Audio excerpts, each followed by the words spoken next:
नमस्कार दोस्तों, स्वागत है आपका हमारे यूट्यूब चैनल पर। यूपीएससी आईएएस का पेपर आपका 16 जून की पहली पेपर फर्स्ट हो चुका है। तो इस वीडियो में पूरा पेपर देखेंगे विद आंसर के साथ, बिल्कुल सटीक उत्तर के साथ देखने वाले हैं। तो वीडियो में जो लोग नए हैं तो वो लोग इस चैनल को ज़रूर सब्सक्राइब करें और पास में जो बेल आइकन होता है उसको भी ज़रूर दबा लें। चलिए शुरू करते हैं। तो गाइस, पहला क्वेश्चन है, निम्नलिखित कथनों पर विचार करें। और आगे कहता है, उपयुक्त कथनों के संबंध में निम्नलिखित में से कौन सा सही है। तो इसके लिए हो जाएगा ऑप्शन सी। कौन सा हो जाएगा, इसके लिए आंसर आपका बनेगा ऑप्शन ए वाला बन जाएगा। कथन 1 और 2 दोनों सही हैं तथा कथन 2 एक की व्याख्या करता है। तो कथन दोनों आपके कौन कौन से देख लेते हैं। पहला है, सोहेल क्षेत्र में अस्थिरता और बिगड़ती सुरक्षा स्थिति विद्यमान है। दूसरा है, हाल ही में साहेल क्षेत्र के कई देशों में सैन्य कब्जा या तख्ता पलट हुआ है। अगला, निम्नलिखित कथनों पर विचार करें और उपयुक्त कथनों में के संबंध में निम्नलिखित में से कौन सा आपका सही है। इसके लिए राइट आंसर बनेगा ऑप्शन डी। कथन 1 सही नहीं है किंतु कथन 2 सही है। तो कथन 2 देख लेते हैं क्या है आपका। कथन 2 ये है आपका, भारत में विधि के अनुसार सक्षम प्राधिकारी के अनुमोदन के बिना आनुवंशिक रूप से रूपांतरित खाद्य के आयात पर प्रतिषेध है। अगला क्वेश्चन देख लेते हैं, लोकसभा के अध्यक्ष के संदर्भ में निम्नलिखित कथनों पर विचार करें। क्वेश्चन कहता है, जब लोकसभा के अध्यक्ष को हटाने का कोई विकल्प विचाराधीन है तब। इसके लिए राइट आंसर आपका क्या बनेगा, ऑप्शन ए। कौन सा सही है, ऑप्शन ए। तो पहला कथन आपका सही हो जाएगा, यह पीठासीन नहीं होगा। अगला है, भारतीय संसद के संदर्भ में निम्नलिखित कथनों पर विचार करें। और आगे कहता है कौन सा सही है कथन। इसके लिए हो जाएगा ऑप्शन बी, पहला और दूसरा। तो भारतीय संसद के संदर्भ में पहला और दूसरा कथन सही हो जाएगा। पहला है, लोकसभा में लंबित कोई विधेयक उसके विघटन हो जाने पर व्यपगत हो जाता है। दूसरा है, लोकसभा द्वारा पारित और राज्यसभा में लंबित कोई विधेयक लोकसभा के विघटन हो जाने पर व्यपगत हो जाता है। अगला क्वेश्चन है आपका, क्वेश्चन कहता है, भारत के संसद के संदर्भ में निम्नलिखित कथनों पर विचार करें और कौन सा आपका कथन सही आपको बताना है। तो ऑप्शन सी, दूसरा और तीसरा। Option C right answer. दूसरा और तीसरा आपका कथन सही हो जाएगा भारतीय संसद के संदर्भ में, जिसमें पहला है, भारत के राष्ट्रपति द्वारा किसी सदन के सत्रावसान के लिए मंत्री परिषद के परामर्श की आवश्यकता नहीं है। दूसरा है, सदन का सत्रावसान सामान्यतः सदन के अनिश्चित काल के लिए स्थगित होने के पश्चात किया जाता है, किंतु भारत के राष्ट्रपति द्वारा उस सदन का सत्रावसान करने पर कोई वर्जन नहीं है जो सत्र में है। अगला है, निम्नलिखित कथनों पर विचार करें। निम्नलिखित कथनों पर आपको विचार करना है और कौन सा आपका कथन सही है आपको बताना है। ओके, एक ये क्वेश्चन है, इसका मुझे पता नहीं है, आप कमेंट करके बता सकते हैं कि इसका आंसर क्या हो सकता है।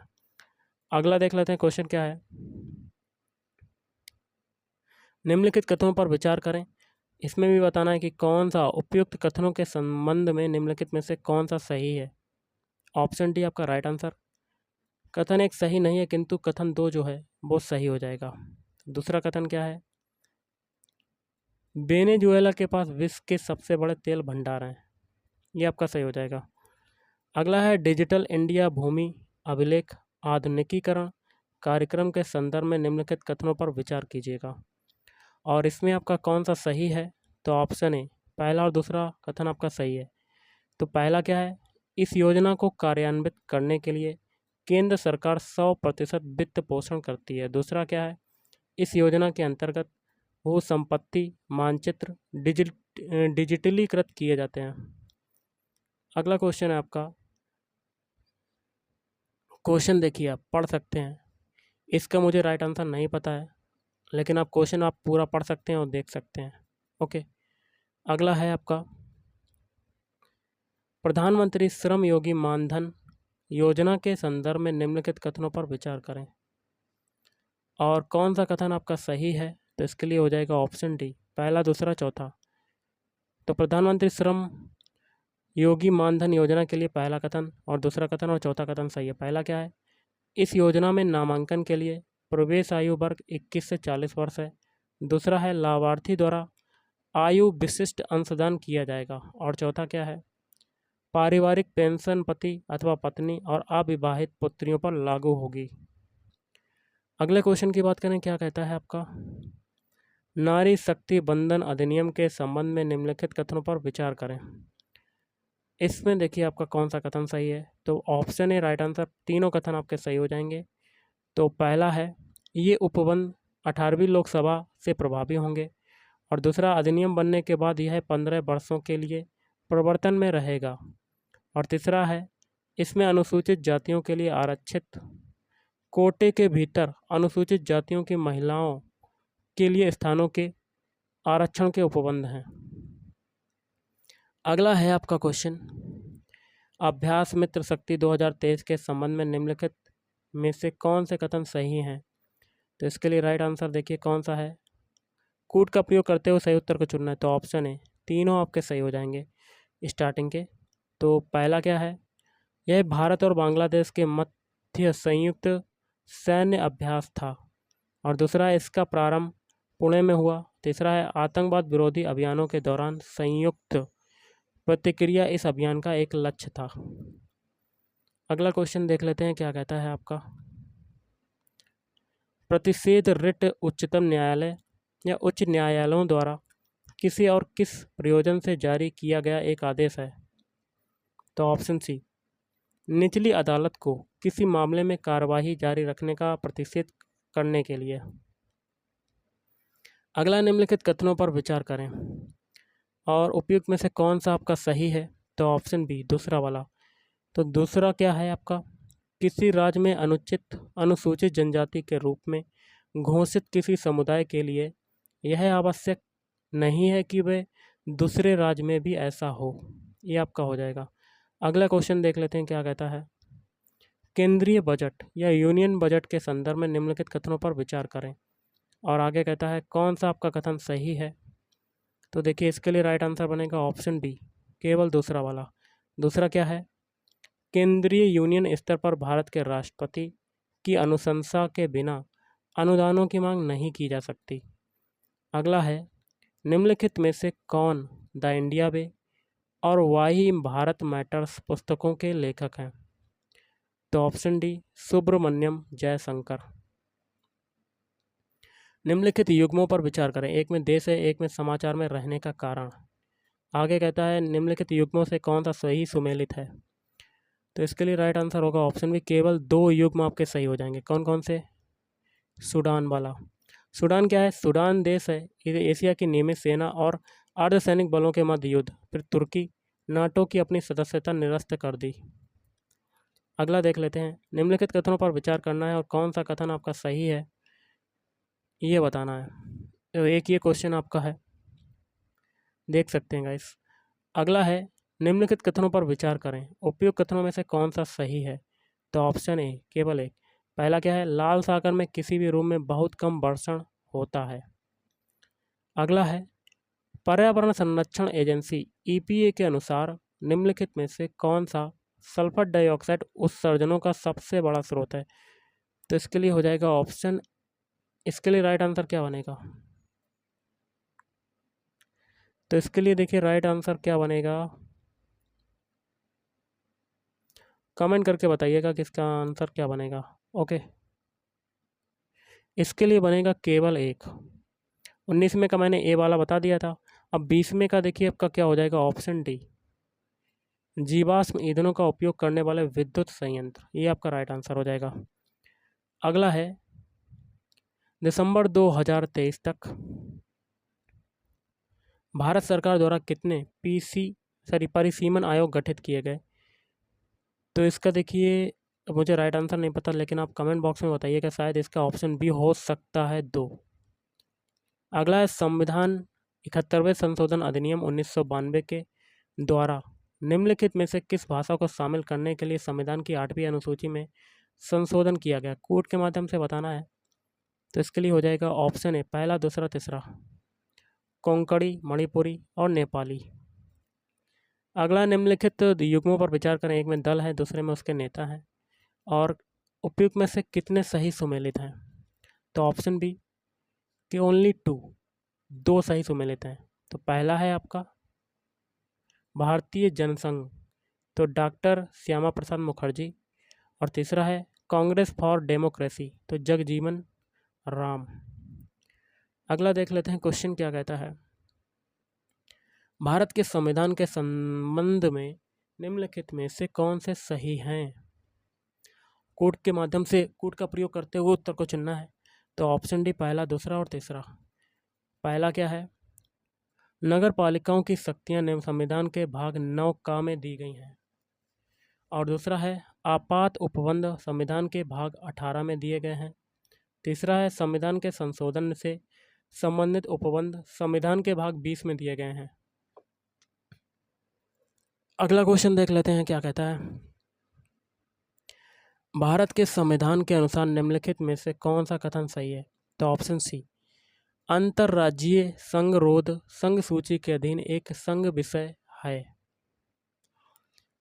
अगला है भारत के उच्चतम न्यायालय के निजता के अधिकार को भारत के संविधान के निम्नलिखित में से किस अनुच्छेद के अंतर्गत रखा गया है?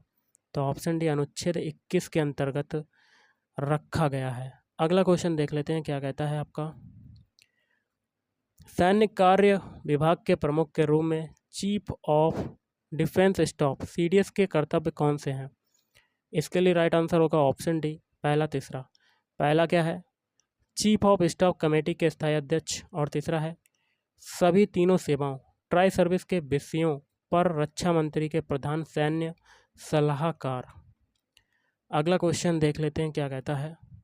मूलभूत आवश्यकताओं को पूरा करने सहित दूरस्थ क्षेत्रों में स्थानीय जन समुदाय के उत्थान के लिए सेना द्वारा संचालित अभियान को क्या कहा जाता है?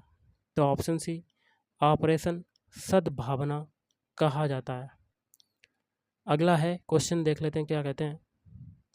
विश्व में किन्हीं दो देशों के मध्य सबसे लंबी सीमा निम्नलिखित में से किन के मध्य है? तो ऑप्शन ए कनाडा और संयुक्त राज्य अमेरिका। नेक्स्ट है लोकसभा में आचार समिति के संबंध में निम्नलिखित कथनों में से कौन से सही हैं? इसके लिए देखिए कूट के माध्यम से सही उत्तर चुनना है। तो ऑप्शन सी पहला और तीसरा। पहला क्या है? पहला है प्रारंभ में यह एक तदर्थ समिति थी। तीसरा है यह समिति किसी ऐसे मामले पर विचार नहीं कर सकती जो न्यायाधीन है। अगले क्वेश्चन की बात करें क्या कहता है आपका क्वेश्चन। क्वेश्चन है आपका डॉक्टर राजेंद्र प्रसाद। आगे देखते हैं। डॉक्टर राजेंद्र प्रसाद के कार्यभार संभालने से पहले संविधान सभा के अस्थायी सभापति कौन थे? ऑप्शन डी डॉक्टर सच्चिदानंद सिन्हा। अगला है भारत सरकार अधिनियम 1935 के संदर्भ में निम्नलिखित कथनों पर विचार करना और कौन सा सही है आपका बताना है। तो option B, option C right answer हो जाएगा। 1 और 2 दोनों। पहला क्या है? इसमें ब्रिटिश भारतीय प्रांतों और देसी रियासतों को मिलाकर एक अखिल भारतीय परिसंघ की स्थापना का प्रावधान किया गया। दूसरा है रक्षा और विदेश संबंधी मामलों को परिसंघीय विधानमंडल के नियंत्रण के अधीन रखा गया। अगला है निम्नलिखित में से कौन सी नाटककार भास की रचना है? तो इसका राइट आंसर क्या बनेगा? Option A काव्यालंकार।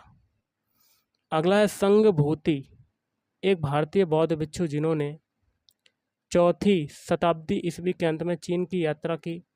निम्नलिखित में से किस पर भाष्य के लेखक थे? तो एक ये क्वेश्चन था गाइस, इसका आंसर आपको बताना है कमेंट करके कि क्या हो सकता है। नेक्स्ट है यूनेस्को द्वारा जारी विश्व धरोहर सूची में शामिल की गई निम्नलिखित संपत्तियों पर विचार कीजिएगा और उपयुक्त में से कितनी संपत्तियों को वर्ष 2023 में शामिल किया गया है। इसके लिए राइट आंसर होगा ऑप्शन ए केवल एक। कौन सी हो जाएगी वो? Shantiniketan. Option A is right answer. अगला है भारत के संविधान के अनुच्छेद 368 के अनुसार संसद निम्नलिखित में से किनके द्वारा संविधान के किसी उपबंध में संशोधन कर सकेगी? नीचे कूट का प्रयोग करते हुए सही उत्तर को बताना। तो ऑप्शन डी तीनों आपका सही हो जाएगा, परिवर्धन, परिवर्तन और निरसन। अगला क्वेश्चन देख लेते हैं क्या कहता है आपका। क्वेश्चन है आपका निम्नलिखित देशों पर विचार कीजिएगा। आगे कहता है उपयुक्त में से किन देशों का उल्लेख प्रायः मीडिया उनकी निम्न जन्म दर अथवा वृद्धोन्मुख जनसंख्या अथवा ह्रासमान जनसंख्या के लिए किया जाता है? तो ऑप्शन सी, दूसरा और चौथा। दूसरा कौन सा है? जापान और दक्षिण कोरिया। अगला देख लेते हैं क्वेश्चन। संसद में धन विधेयक के संबंध में निम्नलिखित कथनों में से कौन सा सही है? थोड़ा सा डाउट है इसमें गाइस, कोड के माध्यम से बताना है। तो ऑप्शन सी आपका शायद हो सकता है, ऑप्शन सी आपका राइट आंसर मान सकते हैं। तो इसमें पहले 3 कथन है स्टार्टिंग के, वो सही हो जाएंगे। जिसमें पहला है अनुच्छेद 109 में धन विधेयक के संबंध में विशेष प्रक्रिया का उल्लेख है। दूसरा है धन विधेयक राज्यसभा में पुनः स्थापित नहीं किया जाएगा। तीसरा है राज्यसभा या तो विधेयक को अनुमोदन दे सकती है या परिवर्तन के लिए सुझाव दे सकती है, किंतु इसे अस्वीकार नहीं कर सकती।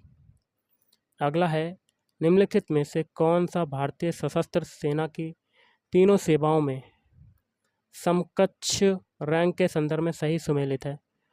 तो गाइस एक ये क्वेश्चन था, इसका मुझे राइट आंसर नहीं पता है। अगला है पूर्वोत्तर परिषद NEC की स्थापना पूर्वोत्तर परिषद अधिनियम 1971 द्वारा की गई थी। वर्ष 2002 में NEC अधिनियम में संशोधन के बाद परिषद में निम्नलिखित में से किन किन सदस्यों को शामिल किया गया है? इसका राइट आंसर बनेगा ऑप्शन डी, चारों आपका सही हो जाएगा। संगठक राज्य का राज्यपाल, संगठक राज्य का मुख्यमंत्री, भारत के राष्ट्रपति द्वारा नाम निर्दिष्ट 3 सदस्य और भारत का गृह मंत्री। अगला क्वेश्चन देख लेते हैं क्या कहता है आपका। क्वेश्चन है निम्नलिखित कथनों पर विचार करना है और उपयुक्त कथनों के संबंध में निम्नलिखित में से कौन सा आपका सही है? तो ऑप्शन सी आपका राइट आंसर हो जाएगा। कथन 1 सही है किंतु कथन 2 सही नहीं है। तो कथन 1 देख लेते हैं कि क्या है आपका। यदि संयुक्त राज्य अमेरिका USA अपने ऋण पर चूक करता है तो US ट्रेजरी बांडों के धारक भुगतान प्राप्त करने के लिए अपने दावों का प्रयोग नहीं कर पाएंगे। अगला देख लेते हैं क्वेश्चन क्या कहता है। एक क्वेश्चन है ये वाला, इसका मुझे राइट आंसर नहीं पता है, लेकिन आप बता सकते हैं कि इसका क्या हो सकता है। अगला देख लेते हैं क्वेश्चन क्या कहता है आपका। क्वेश्चन है डिजिटल रुपए के संबंध में निम्नलिखित कथनों पर विचार करना है और कौन सा सही है? ऑप्शन डी राइट आंसर हो जाएगा, पहला, दूसरा और चौथा। पहला क्या है? यह भारतीय रिजर्व बैंक RBI द्वारा अपनी मौद्रिक नीति के अनुरूप जारी की गई राष्ट्रिक या सॉवरेन मुद्रा है। दूसरा है यह RBI के तुलन पत्र या बैलेंस शीट पर देयता के रूप में दिखाई देता है। चौथा है यह वाणिज्यिक बैंक मुद्रा और नकदी के लिए स्वतंत्र रूप से परिवर्तनीय है। अगला है प्राचीन भारत के संदर्भ में गौतम बुद्ध को सामान्यतः निम्नलिखित में से किन उपनामों से जाना जाता था? नीचे दिए गए कोड का प्रयोग करते हुए सही उत्तर को चुनना है। तो ऑप्शन सी राइट आंसर, पहला, दूसरा और तीसरा। न्यायपुत्र, शाक्य मुनि और तथागत। नेक्स्ट क्वेश्चन देख लेते हैं आपका। निम्नलिखित सूचना पर विचार कीजिएगा। तो इसके लिए राइट आंसर बनेगा ऑप्शन ए। देखिए इसके लिए राइट आंसर क्या हो सकता है? पहला और दूसरा। चंद्रकेतु पुरातात्विक स्थल राज्य उड़ीसा और विवरण व्यापार बंदरगाह शहर। फिर है इनाम गांव महाराष्ट्र ताम्रपाषाण स्थल। अगला है मध्यकालीन भारत के निम्नलिखित शासकों में से किसने पुर्तगालियों को भटकल में एक किला बनाने की अनुमति दी थी? तो इसके लिए राइट आंसर होगा ऑप्शन ए, कृष्णदेव राय ने। अगला क्वेश्चन है कॉर्नवालिस द्वारा राजस्व संग्रहण के संदर्भ में निम्नलिखित कथनों पर विचार करें और नीचे कौन सा सही कथन है? तो ऑप्शन बी दूसरा वाला। दूसरा क्या है? बंगाल स्थायी बंदोबस्त के अधीन यदि जमींदार नियत तिथि पर या उससे पहले राज्य को राजस्व का भुगतान करने में विफल रहता है तो उसे उसकी जमींदारी से हटा दिया जाता है। अगला है निम्नलिखित कथनों पर विचार करना है और कौन सा कथन सही है आपको बताना है। तो ऑप्शन वी केवल दूसरा वाला। दूसरा क्या है? उपनिषदों की रचना पुराणों से भी पहले हुई थी। अगला क्वेश्चन देख लेते हैं क्या कहता है आपका। निम्नलिखित कथनों पर विचार करना है और कौन सा कथन सही है? तो ऑप्शन ए राइट आंसर, पहला वाला कथन सही हो जाएगा। पहला क्या है? भारत इंटरनेशनल गेम्स काउंसिल का सदस्य है। अगला है यूनेस्को की अमूर्त सांस्कृतिक विरासत की सूची में निम्नलिखित में से कौन सा नवीनतम समावेश था? तो ऑप्शन बी राइट आंसर हो सकता है दुर्गा पूजा। ओके, अगला क्वेश्चन देख लेते हैं क्या कहता है। किसी अर्थव्यवस्था में कुल प्रजनन दर को किस रूप में परिभाषित किया जाता है? तो इस क्वेश्चन का राइट आंसर क्या बनेगा? ऑप्शन डी, एक महिला की गर्भधारण आयु, चाइल्ड बियरिंग के अंत तक उनसे जन्म जीवित बच्चों की औसत संख्या। अगला है निम्नलिखित कथनों पर विचार करना है और कौन सा सही है आपको बताना है। तो ऑप्शन सी, तीनों आपके सही आ जाएंगे। जिसमें पहला है भारत में गैर बैंकिंग वित्तीय कंपनियां भारतीय रिजर्व बैंक की चल निधि समायोजन सुविधा विंडो का लाभ उठा सकती हैं। दूसरा है भारत में विदेशी संस्थागत निवेशक सरकारी प्रतिभूतियों के धारक बन सकते हैं। तीसरा है भारत में शेयर बाजार स्टॉक एक्सचेंज ऋणों के लिए पृथक व्यापारिक मंच प्रदान कर सकते हैं। अगला देख लेते हैं क्वेश्चन क्या कहता है। भारत में निम्नलिखित में से कौन कारपोरेट बांडों सरकारी प्रतिभूतियों में व्यापार कर सकते हैं? तो इसके लिए कूट से बताना है आपको कौन सा सही होगा। तो ऑप्शन डी, तीनों आपके सही हो जाएंगे, बीमा कंपनियां, पेंशन निधि और खुदरा निवेशक। अगला निम्नलिखित पर विचार कीजिए, उपयुक्त में से किन्हें वित्तीय लिखत या इंस्ट्रूमेंट माना जाता है? तो ऑप्शन डी, केवल पहला और तीसरा।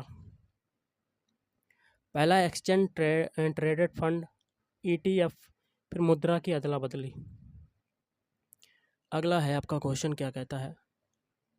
निम्नलिखित भारतीय अर्थव्यवस्था के सेक्टरों के संदर्भ में निम्नलिखित युग्मों पर विचार कीजिए। एक में आर्थिक गतिविधि, दूसरे में है आपका सेक्टर, और कितने सही सुमेलित हैं। तो इसके लिए राइट आंसर हो जाएगा ऑल ऑफ एबव। तो ऑल फोर, ऑप्शन डी सही हो जाएगा। तो पहला क्या है, कृषि उत्पाद का भंडारण द्वितीयक, डेयरी फार्म प्राथमिक, खनिज की खोज तृतीयक, कपड़ा बुनाई और द्वितीयक ही हो जाएगा। अगला है निम्नलिखित सामग्रियों पर विचार कीजिएगा। आगे कहता है उपयुक्त में से किसका उपयोग संधारणीय विमानन ईंधन के उत्पादन के लिए फीड स्टॉक के रूप में किया जा सकता है? इसके लिए राइट आंसर आपका क्या बनेगा? ऑप्शन सी, चारों आपका हो जाएगा। कृषि अवशिष्ट, मक्का के दाने, अपशिष्ट जल शोधन, अपपंख और कास्ट मिल अपशिष्ट। नेक्स्ट क्वेश्चन देख लेते हैं आपका क्या कहता है। भारतीय अर्थव्यवस्था में भौतिक पूंजी के संदर्भ में निम्नलिखित युग्मों पर विचार कीजिए। एक में है वस्तु, दूसरे में है श्रेणी, और नीचे आपको कूट से आपको उत्तर बताना है। तो ऑप्शन भी केवल दो, कौन कौन से? दूसरा हो जाएगा कंप्यूटर, कंप्यूटर का क्या होगा? स्थिर पूंजी, और चौथा हो जाएगा पेट्रोल, कार्यशील पूंजी। अगला है निम्नलिखित में से कौन सा शब्द अथवा वाक्यांश का उपयोग 3D आभासी या वर्चुअल दुनिया के एक इंटर ऑपरेबल नेटवर्क, जिसे ऐसे लाखों प्रयोक्ताओं द्वारा एक साथ एक्सेस किया जा सकता है जो आभासी या वर्चुअल वस्तुओं पर संपत्ति के अधिकारों का प्रयोग कर सकते हैं, को घोषित करने के लिए सर्वाधिक उपयुक्त रूप से किया जाता है? तो इसके लिए राइट आंसर क्या बनेगा? Option C, metaverse. Okay, next question देख लेते हैं क्या कहता है आपका।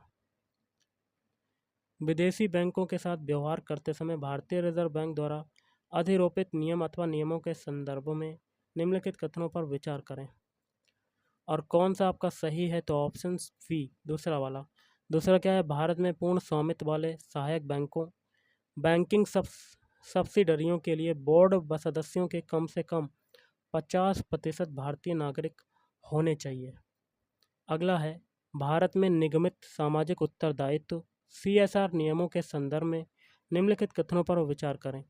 तो इसके लिए राइट आंसर क्या बनेगा? ऑप्शन सी, दोनों आपके सही हो जाएंगे। जिसमें पहला है CSR नियम भी निर्दिष्ट करते हैं कि सीधे कंपनी अथवा इसके कर्मचारियों को लाभ पहुंचाने वाले व्यय को CSR कार्यकलापों के रूप में नहीं माना जाएगा। और दूसरा है CSR नियम CSR क्रियाकलापों पर होने वाले न्यूनतम व्यय को भी निर्दिष्ट नहीं करते हैं। अगला क्वेश्चन देख लेते हैं क्या कहता है। विकिरण समस्थानिक ताप वैद्युत जनरेटरों के संदर्भ में निम्नलिखित कथनों पर विचार करें। तो इसके लिए देखिए, एक ये था, इसका तो पहला आपका सही हो जाएगा, RTGS लघु विखंडन रिएक्टर है। बाकी का मुझे नहीं पता है, आप कमेंट करके कोड के माध्यम से सही उत्तर चुनना है तो आपको बताना है। अगला है आपका निम्नलिखित कथनों पर विचार करें, और आगे कहता है उपयुक्त कथनों के संबंध में निम्नलिखित में से कौन सा सही है। तो ऑप्शन है कथन 1 और कथन 2 दोनों सही हैं। कथन 2 एक ही व्याख्या करता है, तो दोनों देख लेते हैं। पहला कथन क्या है, बृहत तारे वामन तारों की तुलना में अधिक समय तक अस्तित्व में बने रहते हैं। वामन तारों की तुलना में बृहत तारों में नाभिकीय अभिक्रियाओं की उच्चतर दर होती है। अगला क्वेश्चन देख लेते हैं क्या कहता है। तो क्वेश्चन है आपका निम्नलिखित में से कौन सा मानव शरीर में संश्लेषित होता है जो रक्त वाहिकाओं को विस्फारित करता है और रक्त प्रवाह को बढ़ाता है। तो इसके लिए राइट आंसर होगा ऑप्शन है नाइट्रिक ऑक्साइड आपका राइट आंसर हो जाएगा। अगला निम्नलिखित गतिविधियों पर विचार करें, और क्वेश्चन आगे है उपयुक्त में से कितनी गतिविधियों में रेडारों का उपयोग किया जा सकता है। तो ऑप्शन सी ऑल 3 सभी 3। तो कौन कौन सी हैं। पहला है विमान पत्तनों अथवा विमानों में यात्रियों के पास मौजूद स्वापक पदार्थों नारकोटिक्स की पहचान, फिर बर्षण का मॉनिटरन, फिर पशुओं के प्रवास पर नज़र रखना या ट्रैकिंग। अगला है निम्नलिखित विमानों पर विचार करें, उपयुक्त में से कितने 5वीं पीढ़ी के लड़ाकू विमान माने जाते हैं। तो देखिएगा इसका राइट आंसर मुझे नहीं पता है, लेकिन आपका एक जो है वो आपका कौन सा है, तेजस MK1 ये आपका हो जाएगा। बाकी के दो मुझे नहीं पता, आप कमेंट करके बताइएगा कि क्या हो सकता है। अगला है आपका क्वेश्चन निम्नलिखित में से किनमें हाइड्रोजेलों का प्रयोग होता है। नीचे दिए गए कूट का प्रयोग कर सही उत्तर को चुनना है। तो ऑप्शन डी पहला दूसरा तीसरा। रोगियों में नियंत्रित औषधि डिलीवरी, चल वातानुकूलन प्रणाली, औद्योगिक स्नेहकों का विरेचन। अगला है निम्नलिखित में से कौन सा हाइड्रोजन द्वारा चालित फ्यूल सेल इलेक्ट्रिक वाहनों से निकलने वाला निर्वातक नली उत्सर्जन है। तो ऑप्शन डी जल वाष्प। अगला हाल ही में पंप्ड स्टोरेज हाइड्रो पावर शब्द की वास्तव में और समुचित रूप से निम्नलिखित में से किसके संदर्भ में चर्चा की गई है। तो ऑप्शन इसका हो जाएगा ऑप्शन सी दीर्घावधि ऊर्जा भंडारण। अगला है मेम्ब्रेन बायोरिएक्टरों की चर्चा प्रायः किस संदर्भ में की जाती है। तो ऑप्शन बी औषधि डिलीवरी नैनो प्रौद्योगिकियाँ। अगला है भारतीय अर्थव्यवस्था के संदर्भ में पार्श्वीकृत उधार लेन देन संबंधी दायित्व निम्नलिखित में से किसके लिखित या इंस्ट्रूमेंट हैं। तो ऑप्शन है बॉन्ड बाजार। नेक्स्ट है जीव सिकाड़ा या साइकेड़ा, मंडूक फुदक या फ्रॉग हॉपर, और ताल विसर्पी या जिसको कहते हैं पॉड स्केटर क्या है। तो ऑप्शन डी सरीसृप। अगला है निम्नलिखित कथनों पर विचार करना है, और उपयुक्त कथनों के संबंध में निम्नलिखित में से कौन सा आपका सही है। तो ऑप्शन ए आपका राइट आंसर हो जाएगा। कथन 1 और कथन 2 दोनों सही हैं तथा कथन 2 कथन 1 की व्याख्या करता है। तो दोनों कथन देख लेते हैं। पहला कथन है बाजार में मिलने वाले अनेक च्युइंगम गम पर्यावरणीय प्रदूषण का स्रोत मानी जाती है। कथन 2 क्या, अनेक च्युइंगम गमों में गोंद या गम बेस के रूप में प्लास्टिक होता है। अब देखिए निम्नलिखित युग्मों पर विचार करें। एक में देश है, दूसरे में अपने प्राकृतिक आवास में पाया जाने वाला जंतु। उपयुक्त युग्मों में से कितने सही सुमेलित हैं। तो देखिए एक ये क्वेश्चन था, मुझे इसका आंसर नहीं पता है, आप कमेंट करके बता सकते हैं। अगला क्वेश्चन देख लेते हैं क्या कहता है। विश्व शौचालय संगठन वर्ल्ड टॉयलेट ऑर्गेनाइजेशन के संबंध में निम्नलिखित कथनों पर विचार करें, और कथनों में से कौन सा सही है। तो ऑप्शन बी केवल तीसरा वाला। तीसरा क्या है, इसके कार्यों का मुख्य लक्ष्य कम विकसित देशों और विकासशील देशों को खुले में शौच की समाप्ति के लक्ष्य की प्राप्ति के लिए निधि प्रदान करना है। अगला है निम्नलिखित कथनों पर विचार करें और उपयुक्त में से कौन सा सही है। तो ऑप्शन है राइट आंसर। दोनों कथन आपके स्टार्टिंग के सही हो जाएंगे। जैसे पहला है सिंह की कोई विशेष प्रजनन ऋतु नहीं होती। दूसरा है अधिकांश अन्य बड़ी बिल्लियों के से भिन्न चीता दहाड़ता नहीं है। अगला देख लेते हैं क्वेश्चन, निम्नलिखित में से कौन सा 100 मिलियन किसानों का सही विवरण है। तो इसका हो जाएगा राइट आंसर ऑप्शन डी। यह एक मंच है जिसका ध्येय किसानों को कृषक उत्पाद संगठनों अथवा कृषि व्यवसाय संघ बनाने के लिए प्रोत्साहित करना है, जिससे उन्हें उनके उत्पादों को बेचने के लिए वैश्विक खुले बाजारों में पहुंच प्राप्त करने की सुविधा मिलती है। अगला निम्नलिखित पर विचार कीजिएगा, उपयुक्त में से कितने वितरित ऊर्जा संसाधन माने जाते हैं। तो इसके लिए राइट आंसर क्या बनेगा, मुझे नहीं पता है, आप कमेंट करके आंसर इसका बता सकते हैं। अगला है आपका, निम्नलिखित में से कौन सा वृक्ष एक ऐसे कीट के साथ एक अद्वितीय संबंध को दर्शाता है जो इस वृक्ष के साथ सह विकसित हुआ है और एकमात्र कीट है जो इस पेड़ को परागित कर सकता है। तो देखिए इसका राइट आंसर शायद ऑप्शन ए फिग हो सकता है, अंजीर हो सकता है, ओके, या महुआ हो सकता है। दो में से आपका एक राइट आंसर बन सकता है। अगला निम्नलिखित पर विचार करना, उपयुक्त में से कितनों में विषाक्त जातियां हैं। तो इसका राइट आंसर बनेगा ऑप्शन सी, ऑल थ्री। तितली भी है, मत्स्य भी है, मंडूक मेढक भी है। निम्नलिखित पर विचार कीजिएगा, उपयुक्त में से कितने वृक्ष वास्तव में भारत के देशीय वृक्ष हैं। तो इसका हो जाएगा ओनली वन। तो ओनली वन मतलब केवल एक, कौन सा हो सकता है, तो रक्त चंदन आपका हो सकता है। रक्त चंदन आपका राइट आंसर हो सकता है, ओके। पपाया भी हो सकता है, दो में से दो या तीन में से आपका एक आंसर हो सकता है, ओके। अगला है क्वेश्चन, निम्नलिखित विमान पत्रों पर विचार कीजिएगा, हाल ही में उपयोग में से किनका निर्माण नवीन या कह सकते ग्रीनफील्ड परियोजनाओं के रूप में किया गया है।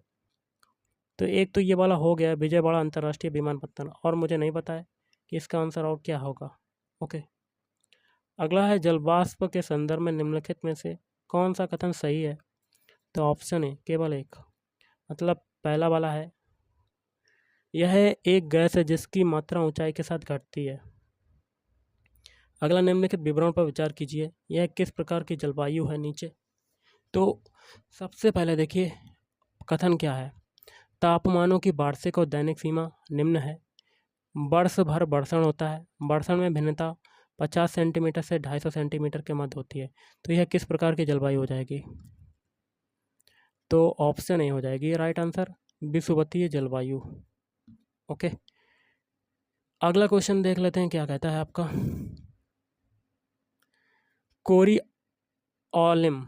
कोरियालिस बल के संदर्भ में निम्नलिखित में से कौन सा कथन सही है। तो ऑप्शन सी, बोथ, एक और दो दोनों। यह पवन वेग की वृद्धि के साथ बढ़ता है, यह ध्रुवों पर सर्वाधिक होता है, भूमध्य रेखा पर विद्यमान नहीं होता है। अगला है, प्रत्येक वर्ष 21 जून को निम्नलिखित में से किस अक्षांश अथवा किन अक्षांशों पर 12 घंटे से अधिक समय तक सूर्य का प्रकाश विद्यमान रहता है। इस क्वेश्चन का राइट आंसर क्या बनेगा, ऑप्शन डी, दूसरा और चौथा, कर्क रेखा और उत्तर ध्रुवीय आर्कटिक वृत्त। अगला है, निम्नलिखित क्षेत्रों में से एक में विश्व की सबसे बड़ी उष्णकटिबंधीय पीठभूमि है जो जीवाश्म ईंधन से होने वाले लगभग 3 वर्ष के वैश्विक कार्बन उत्सर्जन को धारण करता है और जिसके संभाव्य विनाश से वैश्विक जलवायु पर प्रतिकूल प्रभाव पड़ सकता है। निम्नलिखित में से कौन सा उस क्षेत्र को घोषित करता है।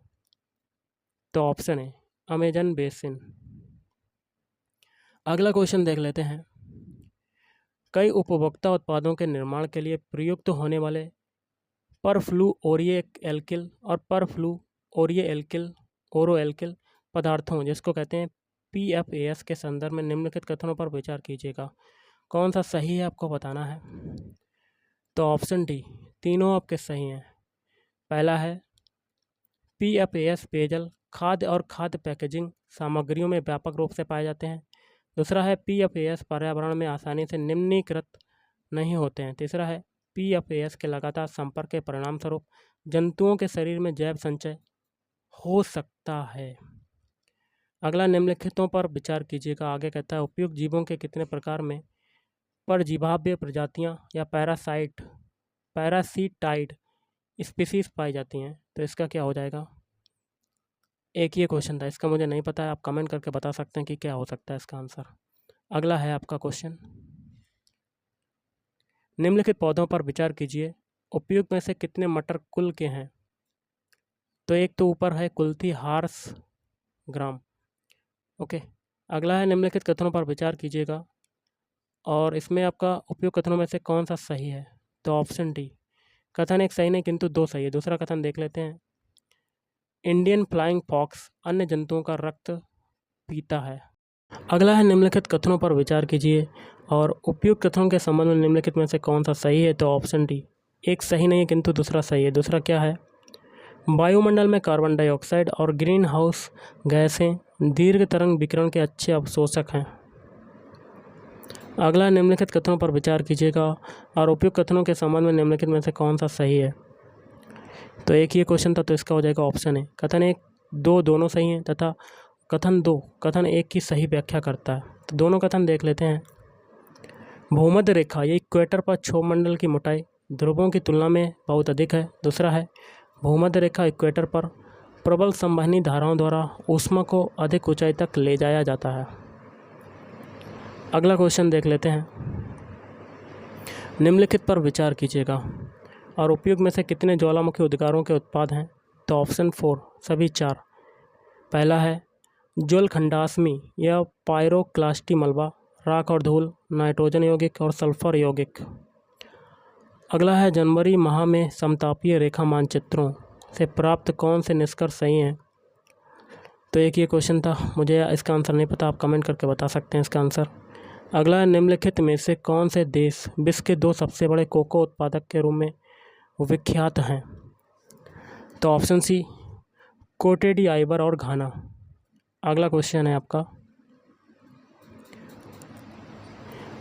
पश्चिम से पूर्व की ओर प्रयागराज के अनुप्रभा में गंगा में मिलने वाली हिमालय की नदियों के संदर्भ में निम्नलिखित में से कौन सा क्रम सही है?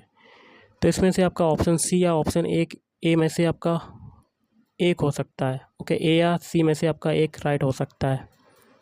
अगला है निम्नलिखित कथनों पर विचार कीजिएगा और उपयुक्त कथनों के संबंध में निम्नलिखित में से कौन सा सही है? तो ऑप्शन ए कथन 2 और कथन 3 दोनों सही हैं तथा दोनों कथन एक ही सही व्याख्या करता है।